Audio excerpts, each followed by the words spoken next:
The ship groaned as it hit the ground, metal shrieking against rock.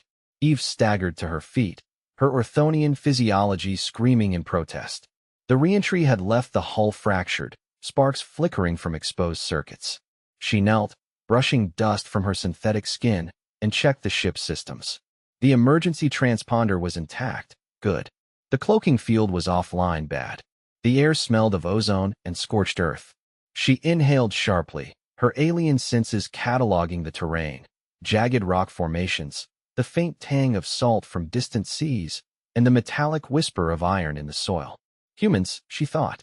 They'd be here soon. She'd studied their patterns for centuries, tracking their migration across the continent. Now, she'd witnessed their rise firsthand. A tremor shook the ground. Eve's fingers twitched toward her wrist console. Stay calm, she chided herself. The ship's regenerator could sustain her for weeks, but she needed to leave before scavengers found the wreckage. She activated the transponder, its pulse slicing through the atmosphere. A faint hum resonated in her chest, a signal to the Orthonian fleet, but also a beacon for them. She scanned the horizon. The sun dipped below the dunes, painting the sky in hues of amber and crimson. Her violet eyes narrowed. The air shimmered with heat, distorting the landscape. Humans, she mused. They'd think this was a meteor, or a god's gift. A distant howl pierced the silence. Eve froze. The ship's sensors flickered, a thermal signature, moving. She gripped the console, her pulse quickening. Not yet, she thought. Not until she'd secured her next step. She stepped into the desert, her boots crunching over gravel. The transponder's signal buzzed in her ear, a rhythmic reminder of her purpose. She'd come to study them. Now, she'd have to survive them. The stars emerged, cold and indifferent. Eve turned her gaze upward, her mind already calculating the odds.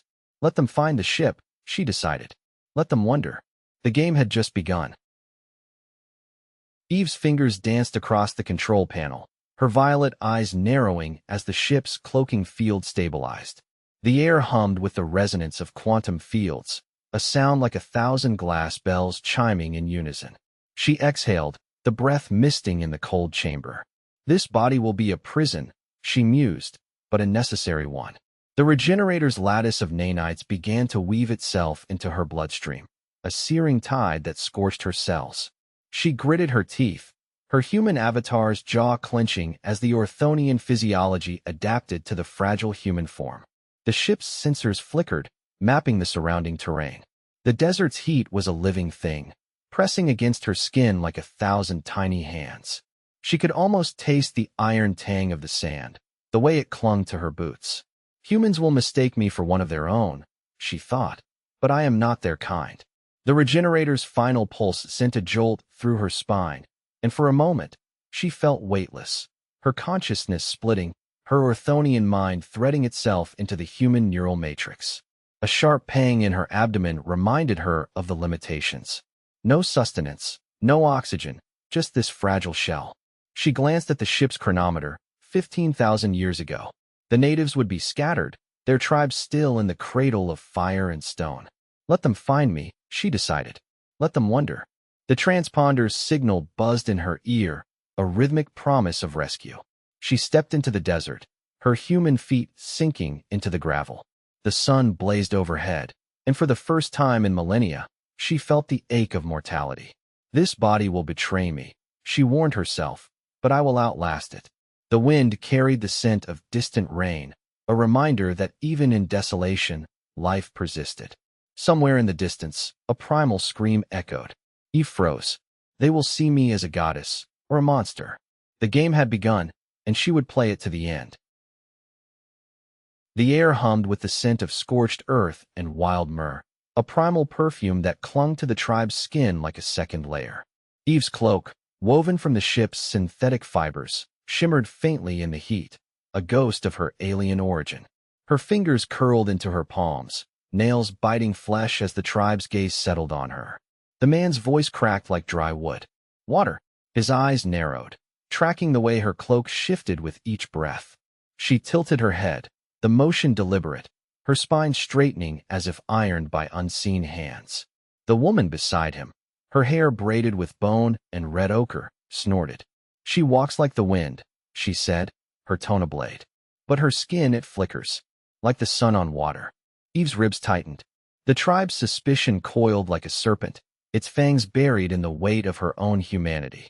Her body, still alien in its fragility, ached with the need to retreat, but her feet rooted to the scorched earth. A distant wail cut through the air, sharp as a blade. The child's cry. The tribe leader, a man with a scar splitting his brow, stepped forward. His voice was a grinding stone. "You are not of our blood. Why do you linger?" Eve's throat burned, not with thirst, but with the raw edge of her own vulnerability. She raised her chin, her voice a thread of silk. "I am a wanderer. I seek water." The words felt foreign, her tongue stumbling over the syllables. The woman's laugh was a whip. "Water? You would trade your breath for a drop." She gestured to Eve's cloak, where the ship's faint glow pulsed like a heartbeat. "Or do you come to take what is ours?" A spear lifted. Eve's pulse roared in her ears, a drumbeat of survival. She could flee, but the ship's signal had drawn her here. To run would be to admit defeat.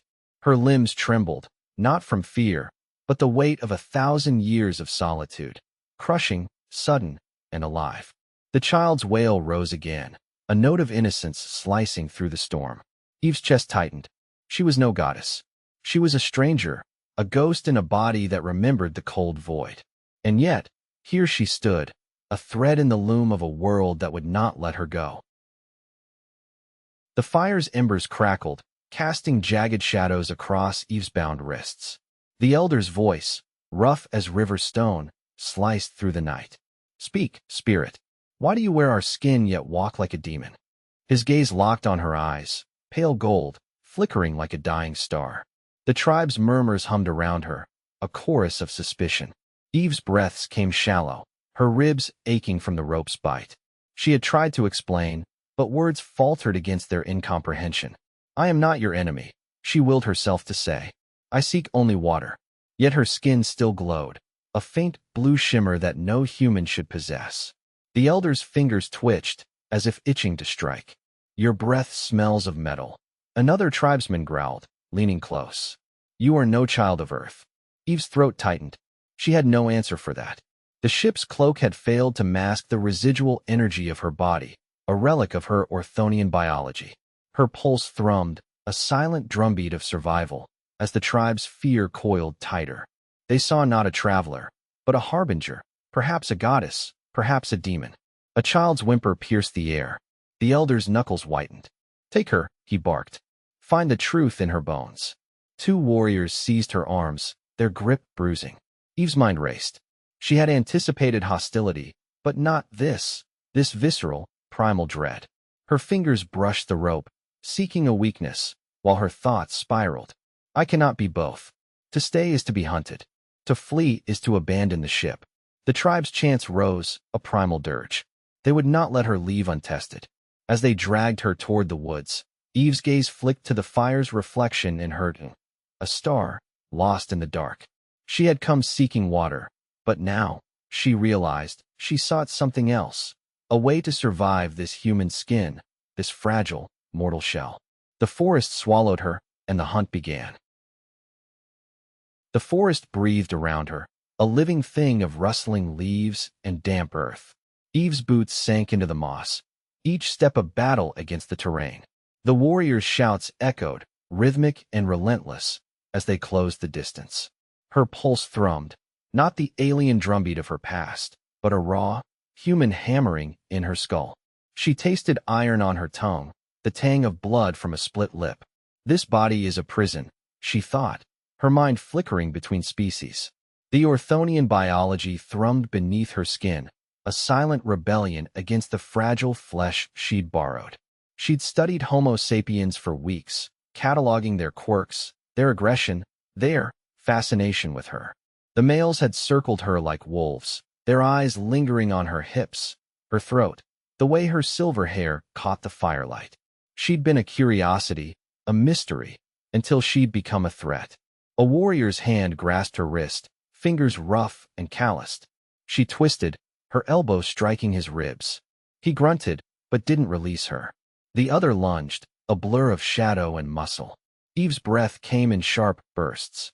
Her lungs burned, her legs trembled. She'd trained for this, hadn't she? Adaptation. The word echoed in her mind, a mantra from her ship's interface. But adaptation had its limits. She could outrun them. Yes, but only for so long. The tribe's fear was visceral, primal. They saw her not as a scientist, but as a witch or demon in human skin. And if they caught her again, the thought sent a shiver down her spine. She'd rather die than endure another interrogation. With a final, desperate surge, she broke free, sprinting toward the tree line. The ship's cloaking field pulsed faintly in her periphery, a beacon of safety. She'd return to it, retreat to the cold sterility of her vessel. Let the humans hunt. Let them burn. She'd endure the solitude, the silence, until she could craft a new form, a true vessel for her purpose. The warrior's shouts faded as she vanished into the woods. Somewhere beyond the trees, the ship's lights blinked softly, waiting. Eve ran. Eve, her silver-glass eyes glowing faintly, stands before a humming console in the ship's dimly lit chamber. Her fingers trace the glowing runes as a synthetic male figure materializes in a shimmer of light. The air hums with ozone, and the ship's faint glow casts long shadows across the floor. Eve's breath came in shallow bursts, the cold night air sharp against her skin. The forest had swallowed the last of the sun, leaving only the ship's faint glow to pierce the dark. She pressed her palm against the console, the metal warm beneath her touch. The ship's rhythm pulsed in sync with her heartbeat, a steady, mechanical counterpoint to the chaos she'd fled. She'd come here to survive, but survival had its limits. The tribe's fear had been a storm, and she'd been the lightning. Now, she needed a new vessel, one that would not draw suspicion. The interface flickered to life, its synthetic voice a soft chime. Initiate morphic synthesis. Eve's fingers danced over the controls, her pulse quickening. The ship's hum deepened, a low thrum that vibrated through her bones. She watched as the air around her shimmered, the molecules bending into a lattice of light. A form began to take shape. A man, his features mirroring her own but softened, his stance poised with the confidence she'd never command. Synthesis complete. The voice was clinical, but Eve's throat tightened. She stepped back, her boots crunching gravel as she stared at the figure. He was not her, yet he was hers. A reflection of her purpose, stripped of the vulnerability that had doomed her in the tribe's eyes. A pang of loneliness twisted in her chest. She had no mirror here, no one to share the weight of this choice. The ship's lights dimmed, casting the figure in a pool of silver. She reached out, her hand hovering just short of his shoulder. He is not me, she acknowledged, though the words felt hollow. But he is mine. The ship's alarms buzzed softly, a reminder that time was not her ally. She straightened, her posture rigid with resolve. The tribe's shouts still echoed in her mind, but now she had a weapon, a blade of light and code. She turned from the console, the figure's glow fading into the shadows. The ship's hum softened, as if exhaling. Eve's breath steadied. She would not return to the tribe. Not yet. Somewhere beyond the trees, the first light of dawn crept over the horizon. She would wait, but not alone. The ship's lights blinked once, then died. The air hummed with the scent of damp soil and blooming orchids, their petals shimmering with iridescent hues. Eve knelt, her fingers brushing the leaves of a vine that pulsed faintly, its roots threaded with the ship's residual energy. She paused, her human hands trembling, not from fear, but the weight of choices. The ship's dormant core thrummed beneath the earth, a heartbeat she could feel in her bones. Adam stood nearby, his gaze fixed on the horizon where the sun bled into the sky. "We should mark this place," he said, his voice a low rumble. "A boundary. A promise." Eve exhaled, the sound foreign yet familiar. A promise to what? To return? To survive? She rose, her movements awkward, her human body still learning the language of gravity. The ship's tech had granted her form, but not instinct. She glanced at Adam, his confidence a stark contrast to her uncertainty. He turned, his amber eyes meeting hers. To each other. A flicker of warmth stirred in her chest. She had spent millennia alone, a traveler in a world that had feared her. Now, here, the weight of solitude felt heavier. Yet Adam's presence was a tether, solid, unyielding. She knelt again, plucking a seed from the vine's cluster. The ship's systems are failing, she said, her voice quieter. The transponder's signal is weak. We may wait centuries. Adam's jaw tightened. Then we make our own signal. He gestured to the garden, its alien plants thriving in the soil. This place is alive. We can shape it, build something that outlives us. Eve studied the seed in her palm, its surface etched with patterns that pulsed like a heartbeat. For a moment, she wondered if the ship's technology had given her a second chance, or a prison. A breeze stirred, carrying the distant call of a bird. She rose, her human body aching with the unfamiliarity of existence. We'll need to learn the ways of these people, she said, even if they never find us. Adam nodded, his gaze lingering on her. Then let's begin. They worked side by side, the garden a testament to their fragile alliance. Somewhere beyond the trees, the sun rose, casting long shadows over the earth. They would wait. They would endure. And in the silence between stars, they would carve a story that outlived the void. 4 alien teens kneel in a sun-bleached desert, hands hovering over a pulsating signal etched into the earth. Kale's fingers dig into his palms. Lyra's boots scrape stone. Lion's palm presses to the soil, and Eltess' eyes flick to the horizon where shadows stretch unnaturally. Kale's breath hitched as his fingers dug into his palms, the earth humming like a distant heartbeat. The signal pulsed beneath their feet, a faint glow seeping through cracks in the rock. It's still here, he muttered, voice tight. His boots scraped against stone as the ground groaned, a low vibration that rattled his teeth. Lyra shifted, her tail flicking restlessly. Waiting for what? A rescue? A god? She pressed her palm to the signal, her skin tingling as the earth trembled beneath her fingertips. It's alive. Ziwayan snorted, but his own hand hovered over the mark, knuckles whitening. Or it's a trap. His voice was a blade, but his gaze darted to Elt, who stood rigid, eyes locked on the horizon. The sun dipped low, casting long shadows that stretched too far, too fast. Kale's jaw tightened. Not yet. His voice was a warning, but Lyra's laugh cut through the air, sharp and bitter. Or what it wants. She stepped back, her boots crunching gravel. We're not just reacting, we're inviting it. The signal flared, a sudden burst of light that made them all flinch. Ziwayan's hand jerked away, his skin glowing faintly where the earth had touched him. It's remembering, he said, voice hollow. The soil remembers. Eltess' tail lashed. Then we'd better decide, fast, what we're going to do about it. The sun dipped lower, the shadows stretching longer, stretching wrong. Somewhere beyond the dunes, a wind stirred, carrying the scent of dust and something metallic. The signal pulsed again, slower now, like a breath. And the 4 teens stood in silence, their bodies tense, their hearts pounding in time with the earth's ancient rhythm. 4 alien teens, Lyra with neon-streaked hair, Kale in a flickering cybernetic mask, Eltess' tail coiled like steel, and Zin's skin glowing faintly, stand in a neon-lit metropolis, their shadows stretching unnaturally as a drone's hum echoes through the air. Lyra's grin widened, teeth glinting in the neon haze as she rerouted the drones. They'll blame the gangs, the hackers, never us. She spun, her boots crunching glass, eyes flicking to the holographic ads that flickered with static. Kale's fingers hesitated over his interface, his cybernetic eyes flickering. A flicker of doubt before he slammed his palm on the console. The drones surged, slicing through the smog-choked sky, their payloads scattering across the metropolis. Eltess' tail lashed like a whip, claws scraping the wall. This isn't a game, they snarled, voice tight. We're not just playing games, we're inviting them to fight.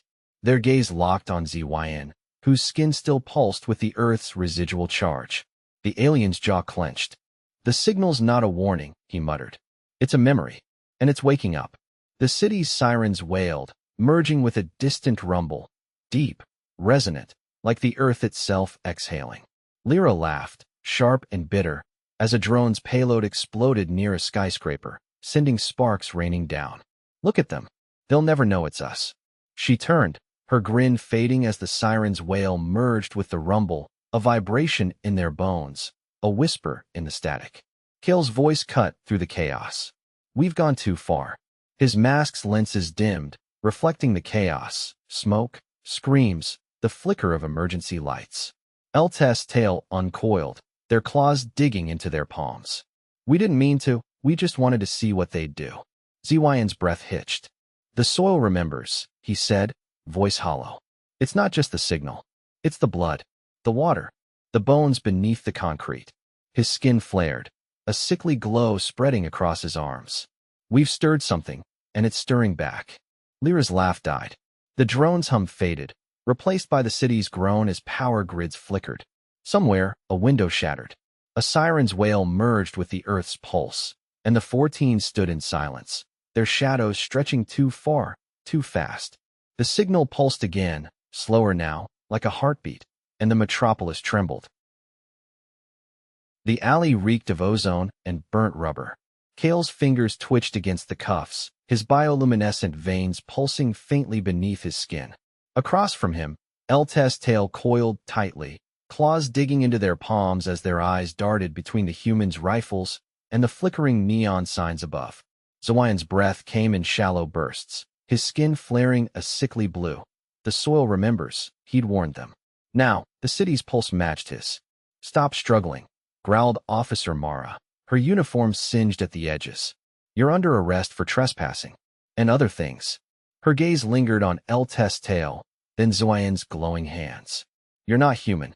Lyra, slumped against the wall, let out a bitter laugh. We're not your humans, she snapped. We're just curious. That's all. The officer's finger tightened on her trigger. Curious? You nearly fried a power grid.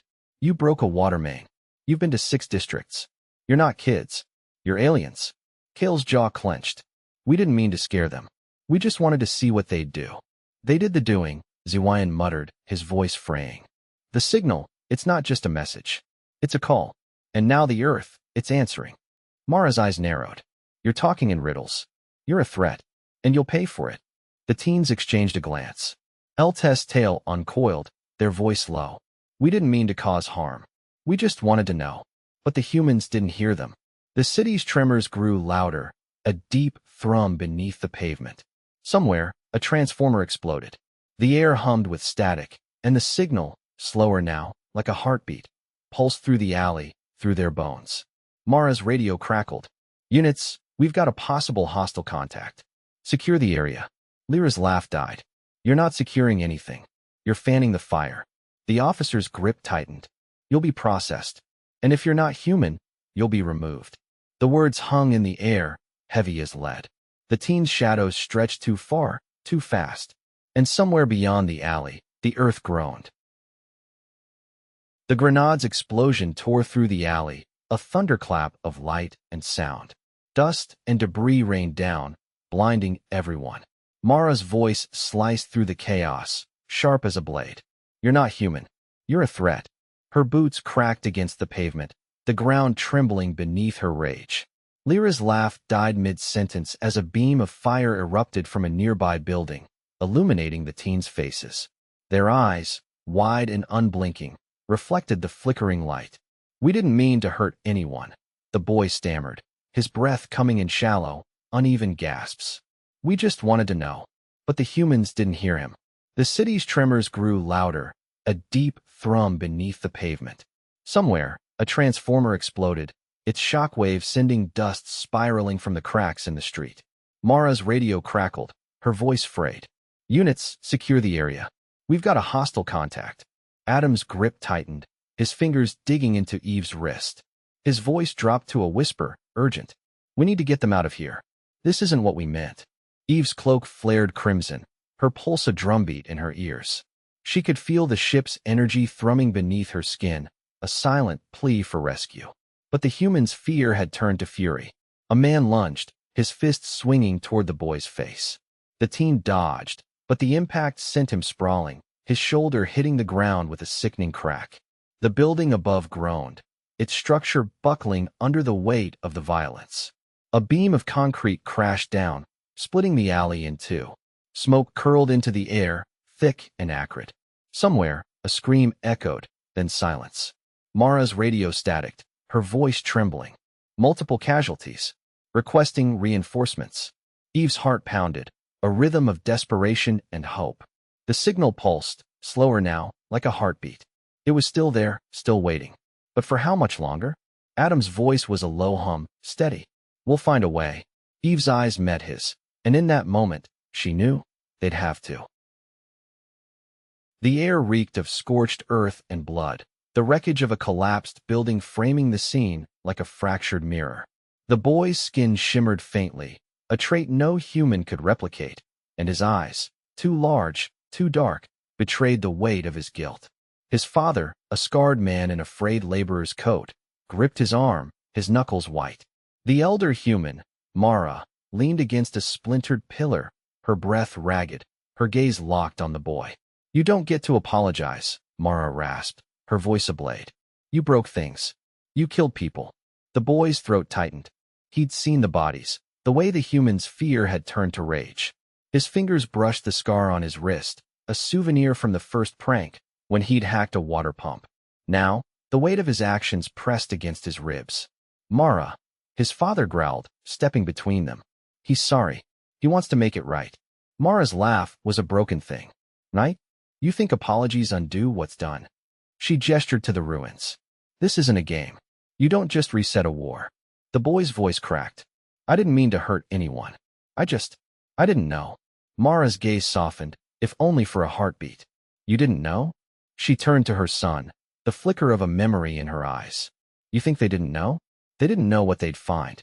They didn't know what they'd do. The boy's head bowed. I'll help rebuild. Mara studied him, then exhaled. You'll start by saying it again. Honestly, the boy's lips trembled. I'm sorry. For everything. A silence stretched, fragile as glass. Then, to the boy's shock, Mara nodded. You'll have to prove it.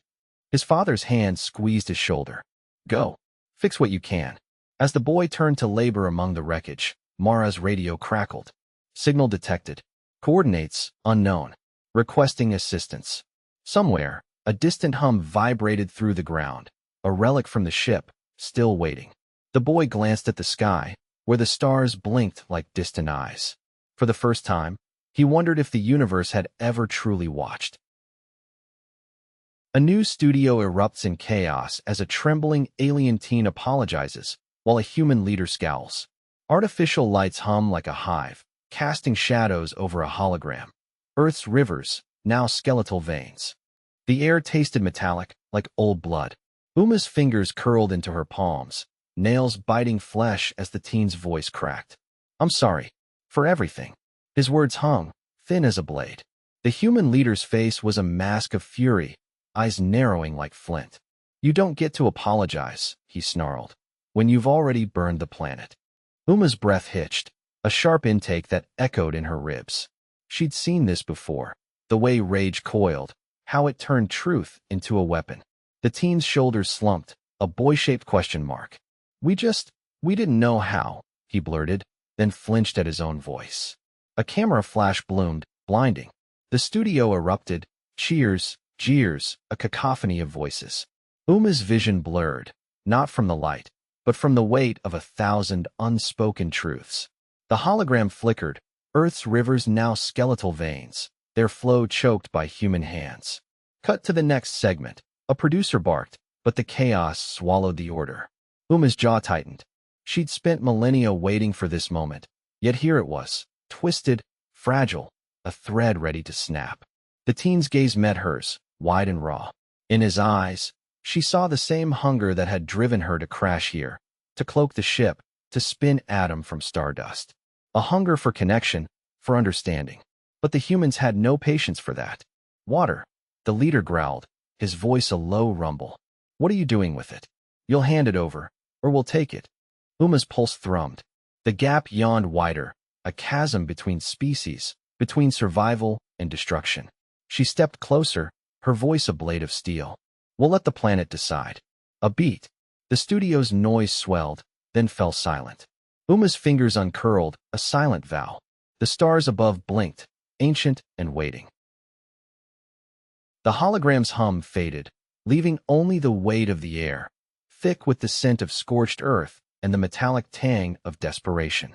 Uma's fingers twitched, her nails biting into her palms as the leader's growl reverberated through the studio.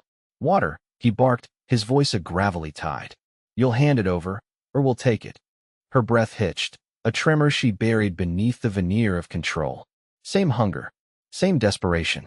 The cycle of exploitation, the thirst for dominion. She'd seen it in her own kind, in the Orthonians who'd once mined stars for power. But this was different. The humans had no starships, no technology to bend the planet to their will.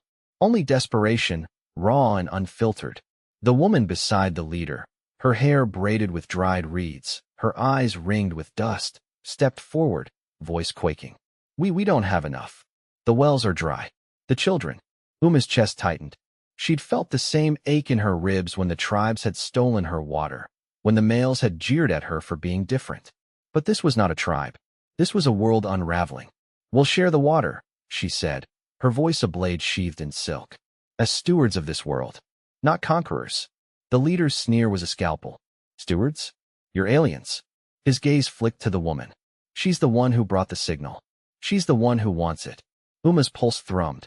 The woman's hands trembled, but her chin lifted. "We don't want it. We need it." A beat. The studio's hum returned, faint as a heartbeat. Uma's eyes narrowed. The hunger was the same. The desperation, too. But here, on this cracked earth, survival was not a battle of strength. It was a pact. "We'll let the world decide," she said, her voice a promise.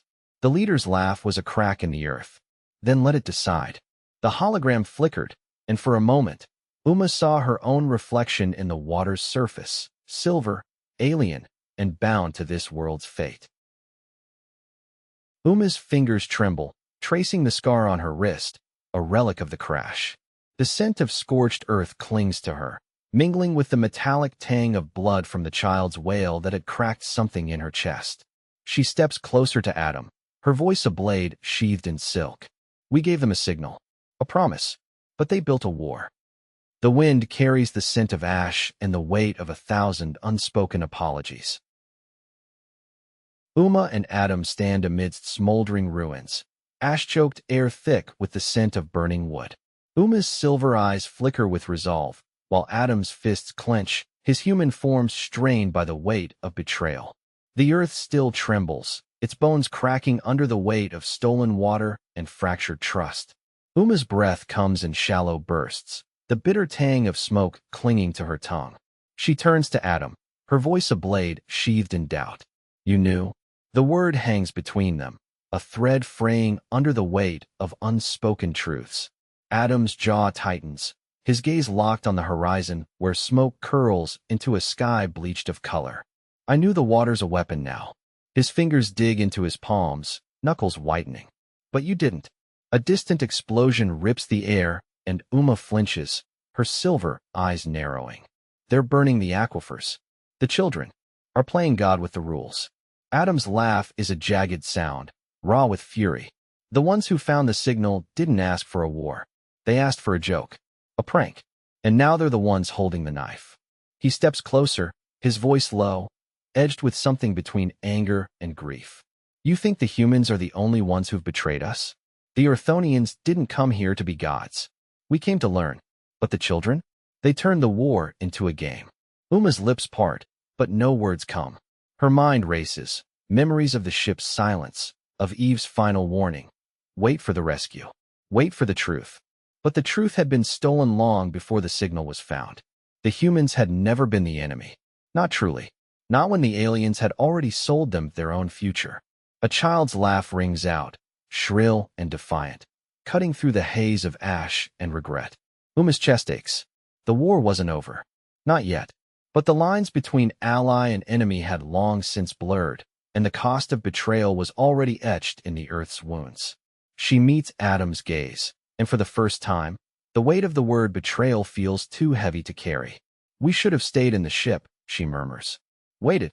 Adam's hand curls into a fist. "Orthonians don't make mistakes. We're not Orthonians anymore. We're something else."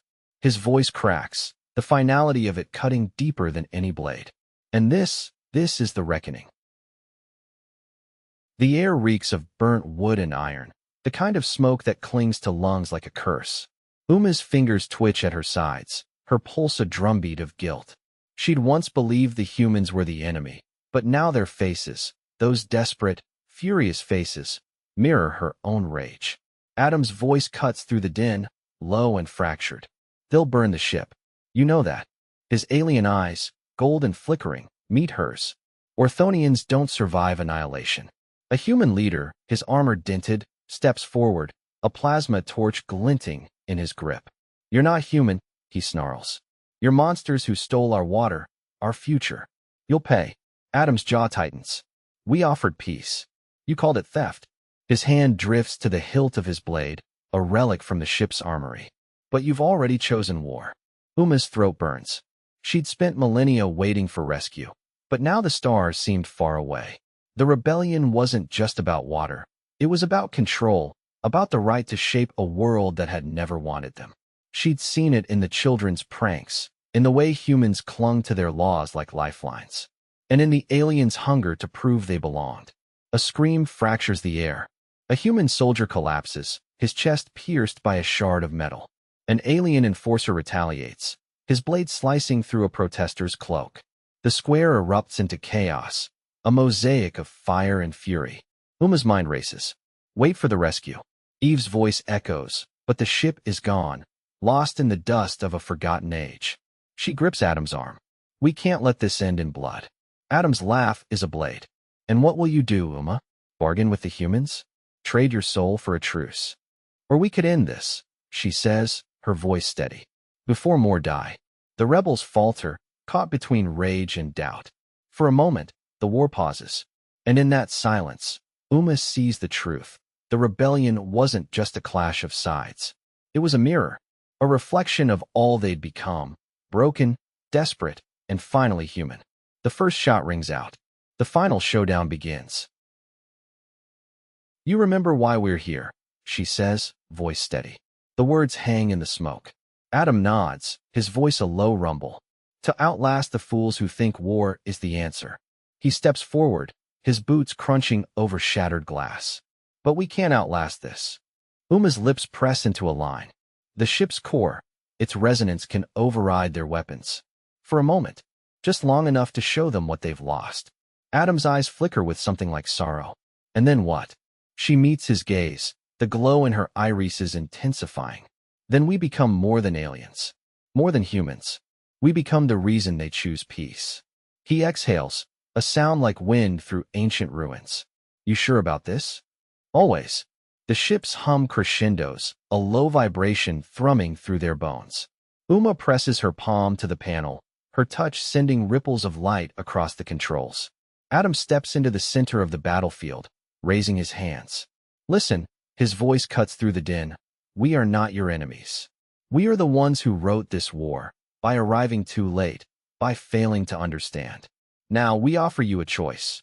Burn this world, or let us fix it. The crowd freezes. A human soldier lowers his weapon, his face pale. A teen alien, bloodied but alive, whispers, Why should we trust you? Uma's glow flares, casting the scene in ethereal light. Because we sacrifice everything to prove it. The ship's core surges, a blinding pulse of energy that silences the chaos. In the aftermath, Uma and Adam vanish, their forms dissolving into the light. A final, silent testament to a peace they could not live to see. The air smells of damp earth and smoldering wood, a scent that clings to the survivors' clothes like a second skin.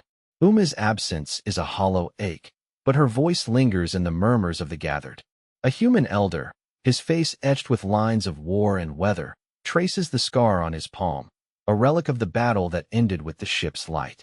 We built this, he says, gesturing to the half-repaired huts and the cleared fields where crops now sprout. Not with swords, but with hands. Across the fire, the alien teen, once a prankster, now a reluctant diplomat, stares into the flames.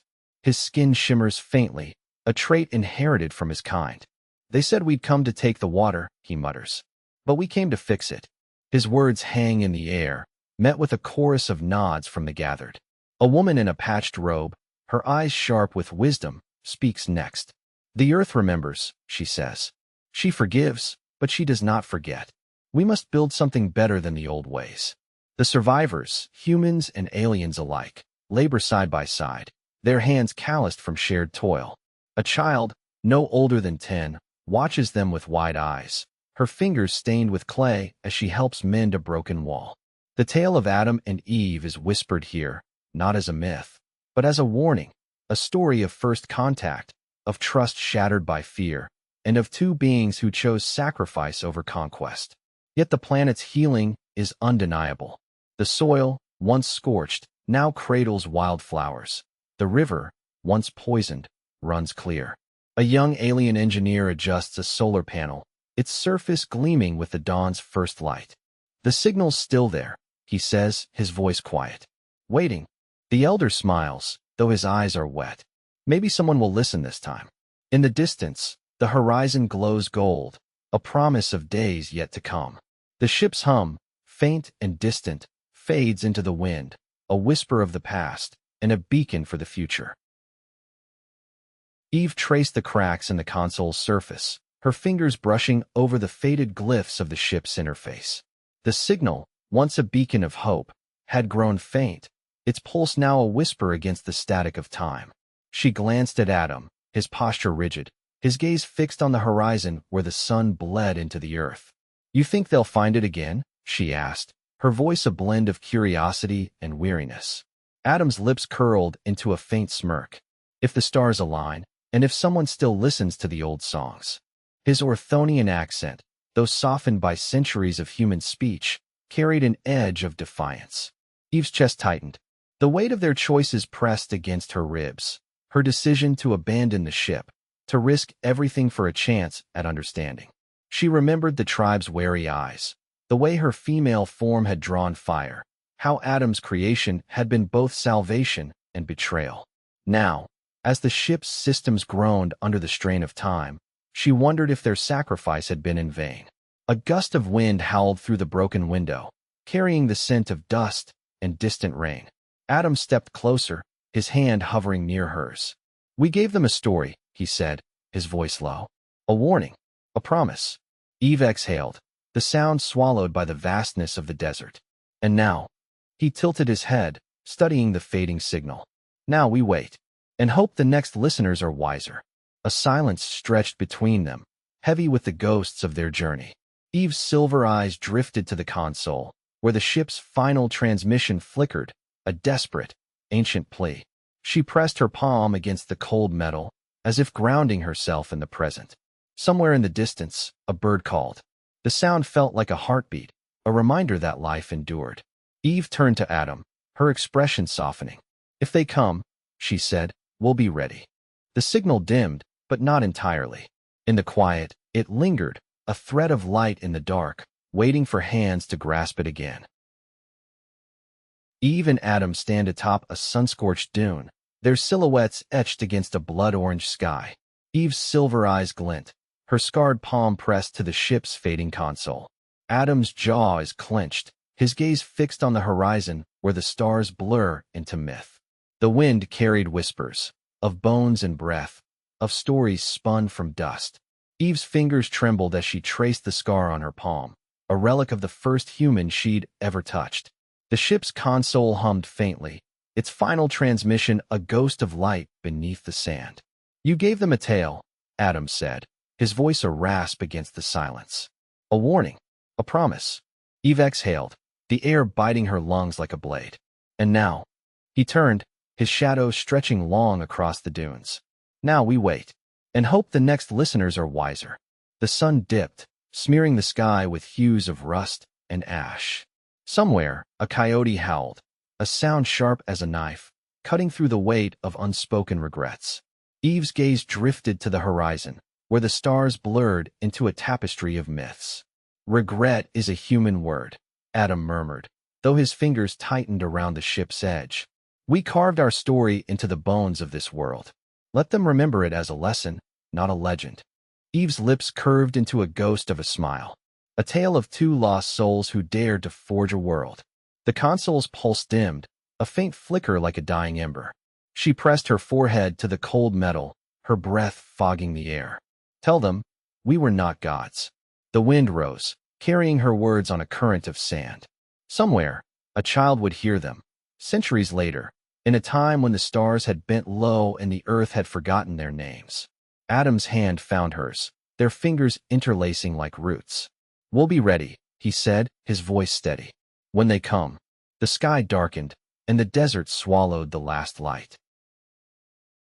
The grove had once been a sanctuary, a patchwork of wildflowers and olive trees they'd coaxed into bloom. Now, vines choked the edges of their makeshift home, and the earth itself seemed to press against the walls of their shelter, as though the planet remembered their presence. Eve traced the cracks in the stone tablet, her fingers brushing over symbols that had become both map and monument. "Do you ever wonder if they'll come?" she asked, her voice a thread of wind. Adam tilted his head, watching the sun dip behind the hills. "If they do not, we will become part of this place. The stories will shift, as they always do." His gaze lingered on the tablet, where their names, Eve, Adam, were carved in a language no human could read. Eve exhaled, the breath catching in her throat. "I wanted to study them, to understand how they'd shape the world, but I didn't realize how much they'd shape us."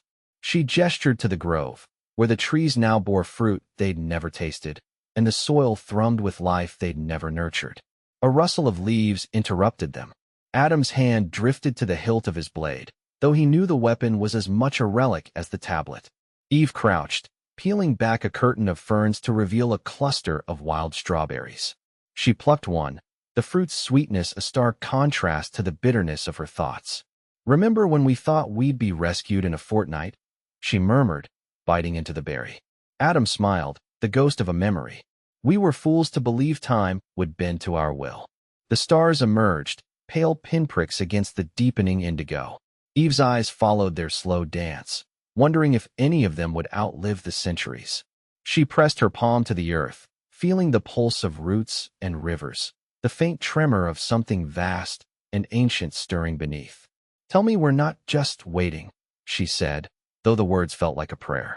Adam's fingers brushed hers, his voice steady. "We are, but we are also here." The wind carried their words away, dissolving into the night.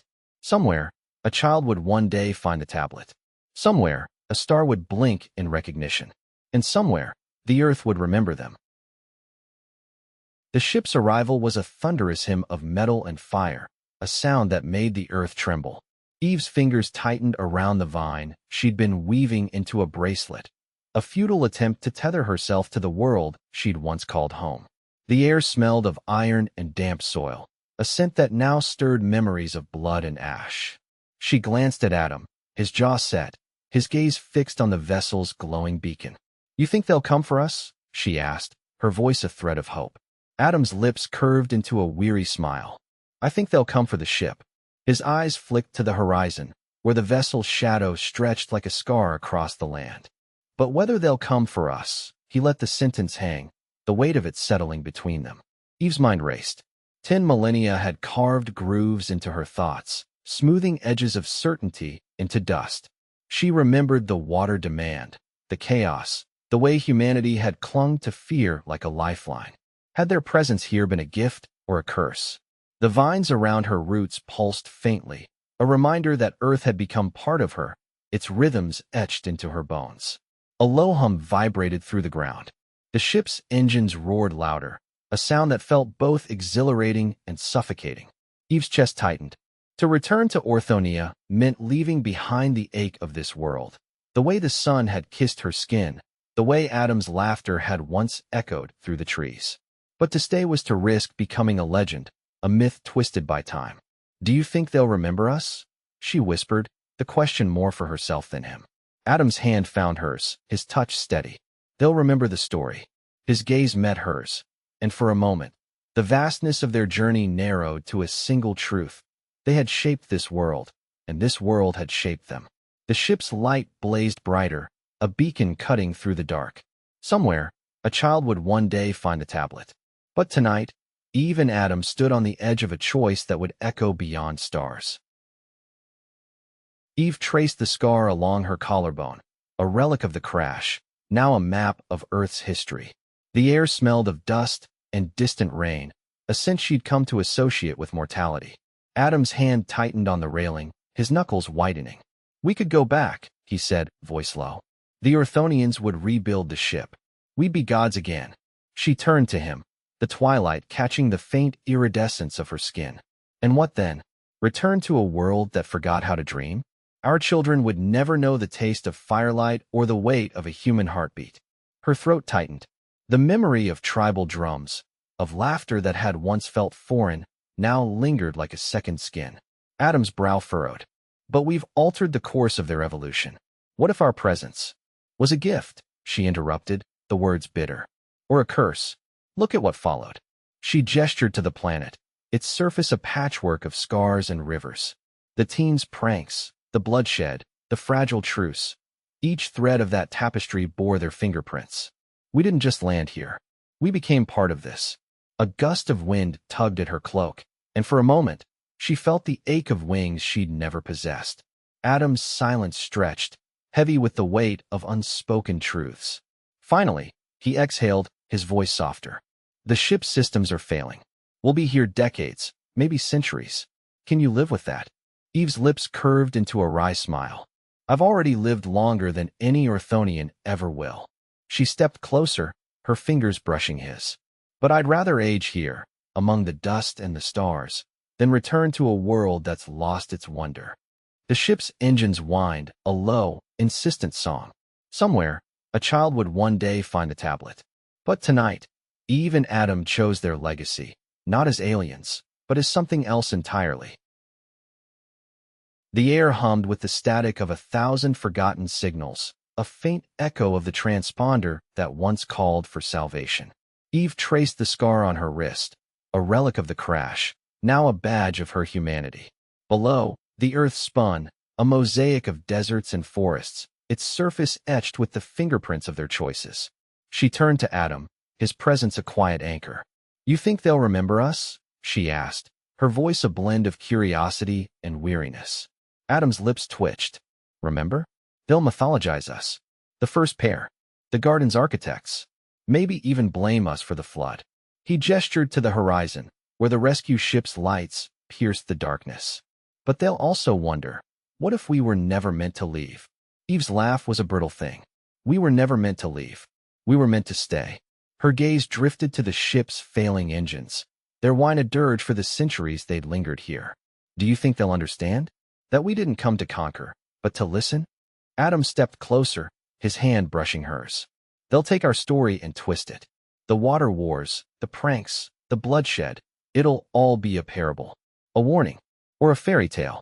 A gust of wind tugged at their cloaks, carrying the scent of ozone and ancient earth. Eve closed her eyes, the weight of millennia pressing against her ribs. Maybe that's enough. Maybe the stars don't need us to be gods. Just remembered. The ship's engines roared, a final, defiant song. Adam's voice was steady. We'll be here until the last star dies. Until the dust forgets our names. Eve's smile was wry. Then let them tell the tale. Let them wonder if we were angels, or aliens, or something else entirely. As the rescue ship's beacon flared, they stepped back, their shadows merging with the ship's silhouette. The stars above blazed brighter, as if the universe itself held its breath. Below, the earth turned, a cradle of stories waiting to be rewritten. And somewhere, in the silence between heartbeats, their legacy began.